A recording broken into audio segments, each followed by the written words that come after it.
ನಾಲತವಾಡ ಪಟ್ಟಣದ ಶತಮಾನ ಕಂಡ ಕೆಬಿಎಂಪಿಎಸ್ ಶಾಲೆಯ ಮಕ್ಕಳ ಹಾಗೂ ಶಿಕ್ಷಕ ಬಳಗದಡಿ ಮಹಾತ್ಮ ಗಾಂಧೀಜಿಯವರ ಜಯಂತಿ ದಿನದಂದು ಸ್ವಚ್ಛತಾ ಕಾರ್ಯಕ್ರಮವನ್ನು ಹಮ್ಮಿಕೊಳ್ಳಲಾಗಿತ್ತು. ಪ್ರತಿವರ್ಷ ಅಕ್ಟೋಬರ್ 2 ರಂದು ಈ ದೇಶಾದ್ಯಂತ ಶಾಲಾ ಕಾಲೇಜು ಸಂಘ ಸಂಸ್ಥೆಗಳು ಮತ್ತು ಸಮುದಾಯ ಅಡಿ ಸ್ವಚ್ಛತಾ ಕಾರ್ಯಕ್ರಮವನ್ನು ಹಮ್ಮಿಕೊಳ್ಳಲಾಗಿದ್ದು, ನಮ್ಮ ಸುತ್ತಲಿನ ಪರಿಸರ ನಾವೇ ಶುಚಿಗೊಳಿಸಿಕೊಳ್ಳಬೇಕು ಅಂದಾಗ ಮಾತ್ರ ಸ್ವಚ್ಛಂದ ಪರಿಸರದಲ್ಲಿ ಬದುಕಲು ಸಾಧ್ಯ ಎಂದು ಪಟ್ಟಣ ಪಂಚಾಯತಿಯ ಅಧ್ಯಕ್ಷೆ ವಿಜಯಲಕ್ಷ್ಮಿ ಇಳಕಲ್ ಅಭಿಪ್ರಾಯಪಟ್ಟರು. ಪಟ್ಟಣ ಪಂಚಾಯತಿಯ ಅಧಿಕಾರಿಗಳು, ಸಿಬ್ಬಂದಿಗಳು, ಶಿಕ್ಷಕರು, ಗುರುಗಳು ಉಪಸ್ಥಿತರಿದ್ದರು.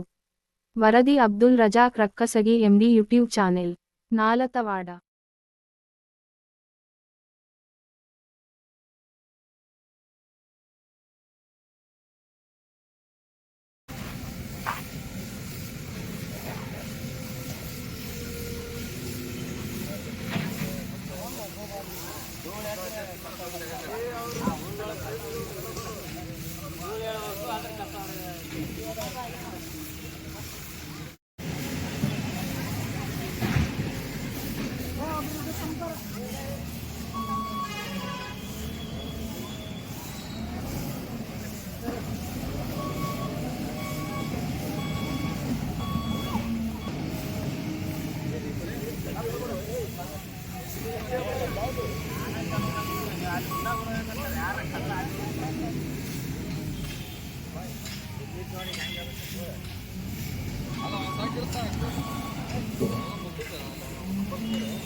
ಬ್ಯಾಂಕ್ ನೋಡ್ರಿ ಅಲ್ಲಿ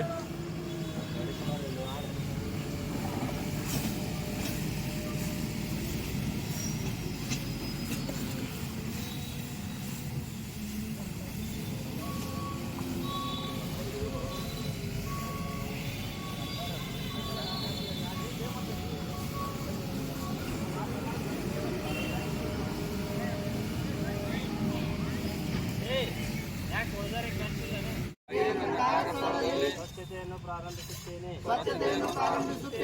ಜಗತ್ತಿನಲ್ಲಿ ಸ್ವಚ್ಛತೆಯಿಂದ ಕೂಡಿರುವ ದೇಶದಲ್ಲಿ ಆ ದೇಶಗಳಲ್ಲಿನ ನಾಗರಿಕರು ಮಾಲಿನ್ಯಗೊಳಿಸುವುದಿಲ್ಲ ಮತ್ತು ಬೇರೆಯವರು ಮಾಲಿನ್ಯಗೊಳಿಸಲು ಬಿಡದಿರುವುದು ಸ್ವಚ್ಛತೆಗೆ ಪ್ರಮುಖವಾದ ಕಾರಣವಾಗಿದೆ ಎಂದು ನಾನು ನಂಬಿದ್ದೇನೆ.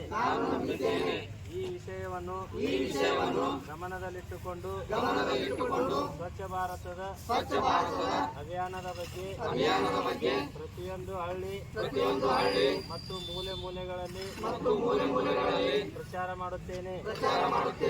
ಇಂದು ನಾನು ತೆಗೆದುಕೊಳ್ಳುತ್ತಿರುವ ಪ್ರತಿಜ್ಞೆಯಿಂದಾಗಿ ನನ್ನೊಂದಿಗೆ ಬೇರೆ ಒಂದು 100 ಜನರನ್ನು ಈ ಪ್ರತಿಜ್ಞೆ ತೆಗೆದುಕೊಳ್ಳಲು ಪ್ರೇರೇಪಿಸುತ್ತೇನೆ. ಸ್ವಚ್ಛತೆಯ ಬಗ್ಗೆ ನಾನು ಮುಂದಿಡುತ್ತಿರುವ ಈ ಒಂದು ಹೆಜ್ಜೆಯು ಪೂರ್ಣ ಭಾರತವನ್ನು ಸ್ವಚ್ಛ ಭಾರತವನ್ನಾಗಿ ಮಾಡುವ ಕೈಂಕರ್ಯದಲ್ಲಿ ಸಹಾಯವಾಗಲಿದೆ ಎಂಬುದನ್ನು ಸಹ ನಾನು ಅರಿತಿದ್ದೇನೆ.